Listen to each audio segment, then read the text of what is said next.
Good morning, everybody. Welcome back to cilinixfxcapital. Hope you're all doing great. Hope you have had a great week. And, well, it's almost weekend, so it's almost over. We'll be taking a look at Bitcoin once more. We actually got some bullish momentum yesterday evening, which we'll talk about, which was a little bit unexpected. Especially, I mean, the thing is, like, sometimes with news that comes out about Bitcoin and for the crypto markets, sometimes it's best to just do the opposite of what you would expect to happen, because just for reference, let me quickly look that up. Yesterday we got some news that some jobs data about the US, which were very, very positive for the US, but that means a higher dollar strength index, and that means that there's bearish pressure for Bitcoin. Which in the end almost caused a bearish breakout here, but in the end it just respected the market structure it is in, which we all know, and I've been telling you, is between 26,400 and 25,600. So just respected that even despite bad news. So you could actually see that as very, very bullish. But in this video we'll talk about that. We'll talk about what's possible from here. Is it actually possible to break above our major resistance level, like I said, which is 26,400? Or is it more likely that Bitcoin will just fall back to its old support levels at around 25,600? So yeah, that's what we'll talk about. Before we dive into that though, I do want to briefly mention that I have my own premium group in which I share my own trades and signals. Like, for example, Perpetual Protocol was called in there. To be honest, I took profits at 80 cents. So a bit too early perhaps, but it was called in there back at 45 cents. So if you want that, but apart from that, also access to a chat room full of traders and my trading guides, which are both very, very valuable, consider joining via the links down in the description.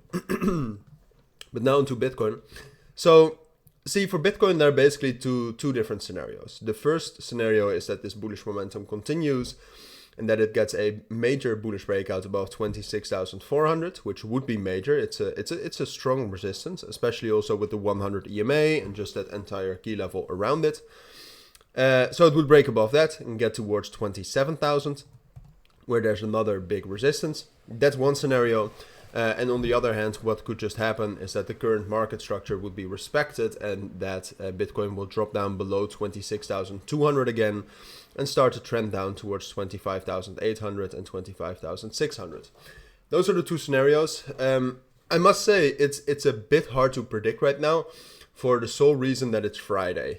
Fridays can be very unexpected. Like usually, I think this rally, for example, also started on a Friday. Here, you can see Friday right here, we got a little bit of bullish momentum and then this spike.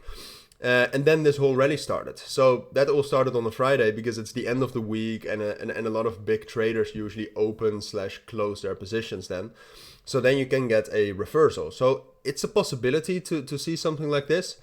But if we take a look at the general market, the most likely scenario, given also the very strong dollar strength index right now, and in general just news not being received, that like the ETFs are postponed until October. There's still a lot of turmoil and still a lot of FUD around Binance and stuff. So I would say it's most likely that it will just respect the current market structure and drop back down to 25,600. Now, this is a possibility, and like I said, Fridays are volatile and unpredictable, so that's why you should take this into account. But given all of the circumstances, like if we think about it rationally, then this would be the most likely scenario. Problem is that Bitcoin is not always rational.